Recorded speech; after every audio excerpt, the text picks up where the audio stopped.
안녕하십니까. 4월 10일 저녁 김경국TV 시작하겠습니다. 쌍방울 대북 송금 사건을 수사했다는 이유로 여권으로부터 온갖 핍박을 받고 있는 박상용 검사가 대대적인 반격에 나섰습니다. 침묵하던 당시 수사지휘부도 박 검사를 지원하기 시작했고 국민들의 반응도 점차 뜨거워지고 있습니다. 박상용은 지금 이재명의 대북 송금 사건에 대한 관심을 최고조로 끌어올리면서 이재명이라는 골리앗에 맞서는 다윗으로 급부상하고 있습니다. 우선 박상용 검사가 유튜브를 통해 국민들을 상대로 호소한 내용이 설득력을 더해가고 있습니다. 정상적인 생각을 가진 국민이라면 충분히 공감할 수 있는 그런 내용이기 때문입니다. 박 검사는 제가 잘못한 것이 있다면 국민들이 가지고 계신 법치로 제도로 처벌해 주십시오. 저에 대한 분노를 일으켜 법치고 제도고 다 망가뜨리면서 권력이 자기 욕심 채우는데 이용당하지 말아 주십시오.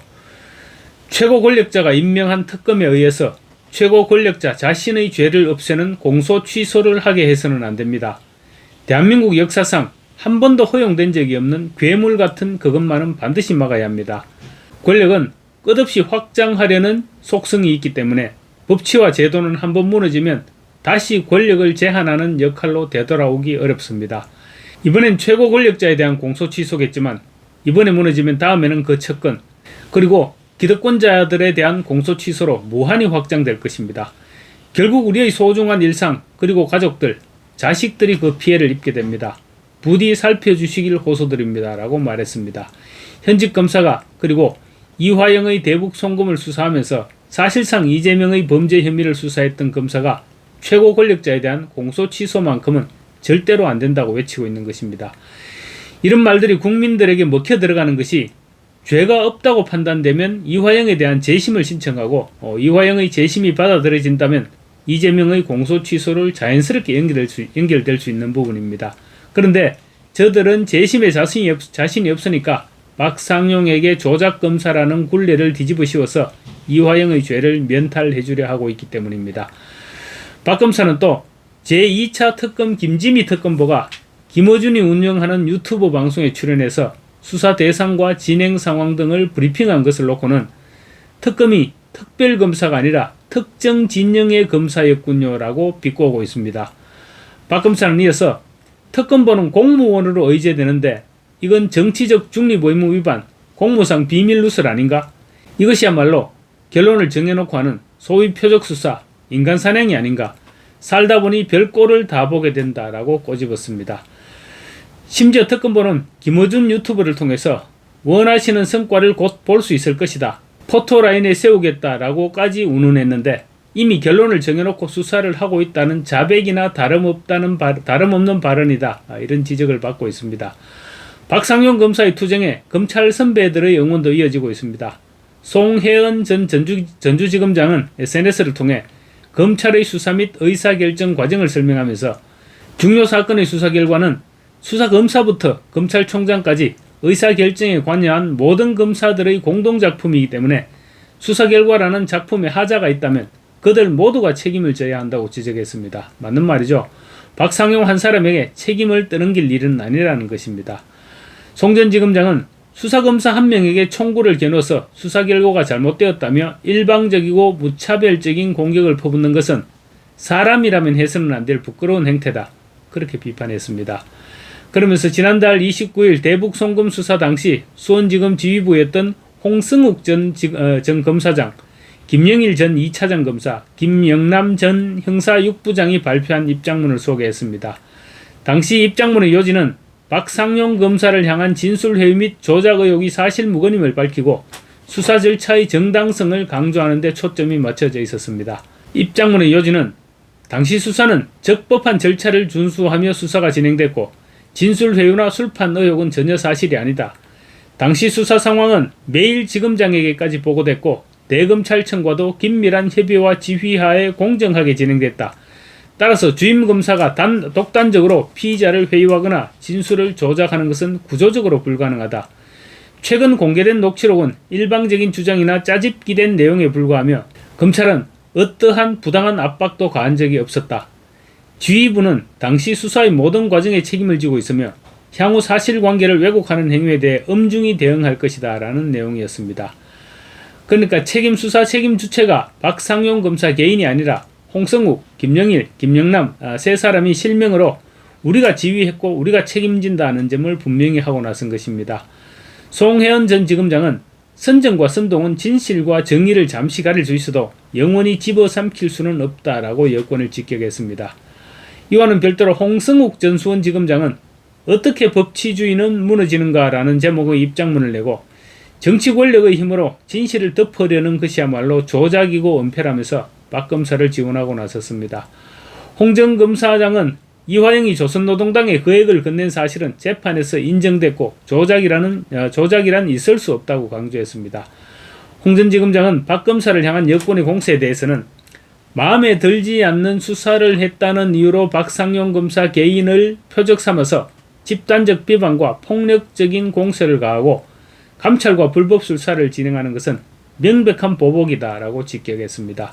그는 사명감 하나로 묵묵히 소임을 다한 후배들이 고통받고 있음에도 야인이 되어 아무런 힘이 되지 못해 너무 미안하고 참담하다면서 수사 과정과 결과에 대한 책임은 나에게 묻기 바란다라고도 말했습니다.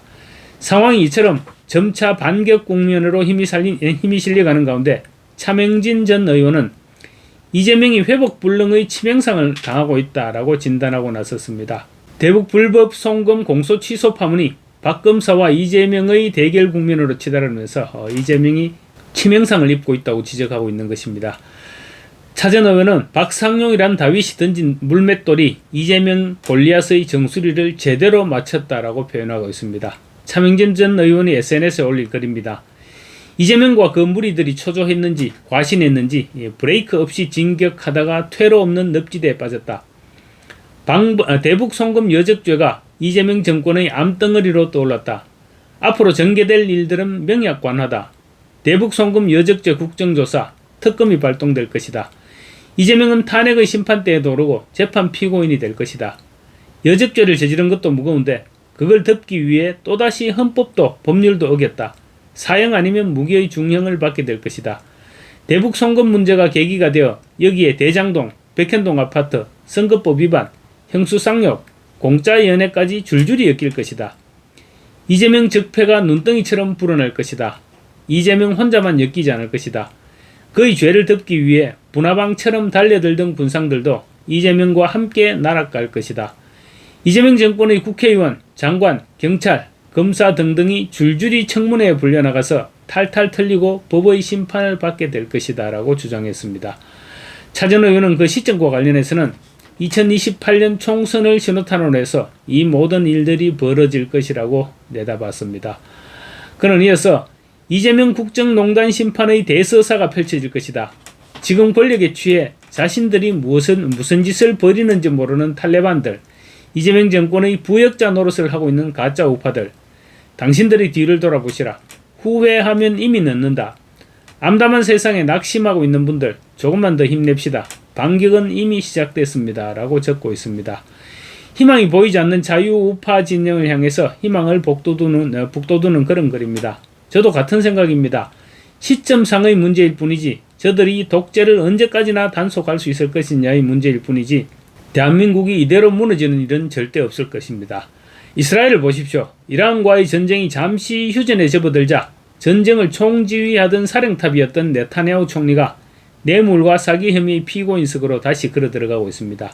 전쟁의 사이렌이 중단되자마자 네타냐후에 대한 부패 재판이 12일 재개됩니다. 대한민국 입장에서 본다면 그야말로 사이다 같고 정신이 번쩍 들게 하는 그런 소식이 아닐 수 없습니다.